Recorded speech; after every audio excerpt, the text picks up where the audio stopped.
свободен. Какво очакваш от предстоящия въркшоп в Бургас?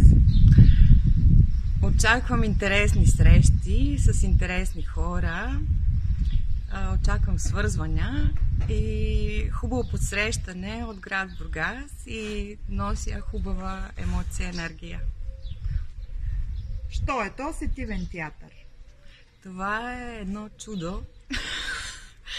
Както всеки един вид театър, едно чудо, което се случва на живо, който позволява на хората да се срещнат истински, физически, в дълбочина, може би им дава възможност да се променят, ако поискат.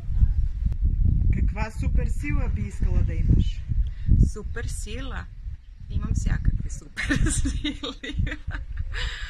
Суперсила. Ако мога от време на време да се телепортирам.